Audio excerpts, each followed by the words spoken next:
What's up, everyone? Welcome to Behind the Grind TV. I finally got to playing A Quiet Place: The Road Ahead, released in October of last year to good reviews and overall positivity.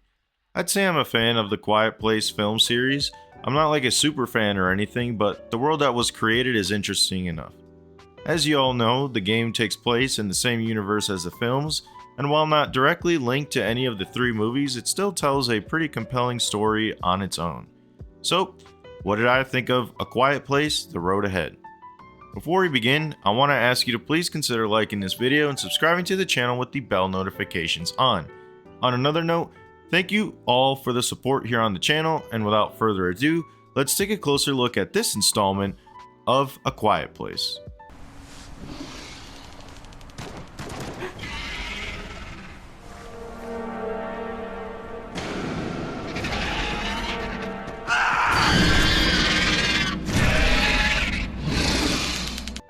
So, A Quiet Place: The Road Ahead is a single-player first-person survival horror with a huge emphasis on stealth mechanics. The game takes place in the continuity between the events of A Quiet Place Day 1 and the first film. If you didn't already know, one day, an invasive and predatory alien species arrives on Earth and just begins to kill anything and everything that makes noise. The title of the series is meant to be taken quite seriously, as the slightest sound will result in you being killed by the aliens. Now, when A Quiet Place originally released in 2018, it was such an amazing idea that nobody had thought of quite yet, having to survive in a world in which no sound can be made. This premise translates extremely well to a video game that takes obvious inspiration from Alien Isolation, except the alien can't see you this time around.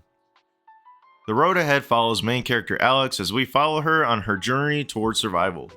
Boyfriend Martin is immediately killed, and we are soon left to fend completely for ourselves, as not only is Alex pregnant with Martin's child, but she suffers from asthma. Two extremely unfortunate circumstances to be in when the world around you is completely silent. The story here is actually pretty good. I didn't expect much from a game like this in terms of deep and profound storytelling, but we get a satisfying tale in the road ahead. One aspect of the story I really liked is that we get flashbacks to the first day of the alien invasion. And it's always interesting to see the way characters react with the sudden appearance of the aliens. Nobody knows what they're attracted to, if they can see, or anything. It's just pure chaos, and that's always cool to see. Diving into some of the gameplay, it's really unique and there's a lot to unfold here. First off, as we play as Alex, we have a couple of tools to help us on the road ahead. Eventually, as the story progresses, we are equipped with a flashlight and what's called a phonometer. Basically, it tells you how loud the environment is and how loud you are as a player. As long as you're quieter than the environment surrounding you, the alien will not be able to detect you. Speaking of the alien, you can enable a 3-point warning system on the phonometer that will tell the player how aware the alien is of their presence. It's a neat gadget for sure, but I would not be able to beat this game if it weren't for it, as I'd be making way too much noise. Alex also comes across consumable inhalers hidden throughout the world to help her with her asthma. Speaking of asthma, the condition is an entire core mechanic of the game with its own bar and even a minigame. Basically, anytime Alex exerts any physical force like climbing up a wall or a ladder, picking up a heavy object, breathing in a lot of dust, or is in extreme vicinity to the alien, her anxiety will start to rise and her lungs will start to fill up.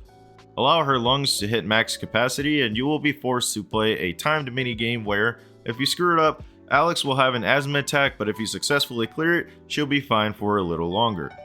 The inhalers you find will completely reset the asthma bar and grant immunity for a period, yet you can also find these anxiety pills around the world as well, so you're not always using inhalers as they can be quite scarce. I think this whole mechanic makes for an interesting turn in certain gameplay moments because as long as you're completely silent, the alien will have a hard time finding you, but as soon as you mess up that asthma attack, you're completely cooked. One aspect of the game I decided not to mess with is the ability to use your own microphone on your controller to where the aliens could actually hear you in real life. Look man, I have 3 cats and a freaking dog, there's no way my ass was playing this with the mic engaged. That's just bad news bears all around. So when it comes to the aliens themselves, they behave similar to the xenomorph in Alien Isolation, where there will be parts in which it's stalking you from a distance, but as soon as you make a noise, it actively roams the area searching for you. There are given areas in the game that allow for a roaming alien, and you will have to find a way to maneuver around it, whether it be by sheer stealth, expertise, or by the use of the environment. You can also throw glass bottles and throw them off, or even break windows to send them away for a quick second while you do something else. I only had a few moments in which I died, mostly because I got backed into a corner and as the alien is walking towards me, he makes contact with me. Happened a few times actually. Later on in the game, the alien is actively hunting you, yet the environment is way too loud for it to pinpoint your location. So what I thought was actually pretty cool is that they switch up the gameplay in the way that they'll stop and sense the surrounding area for vibrations. If you're not absolutely still when they do this, your ass will be sent right back to the checkpoint and that will be game over for you.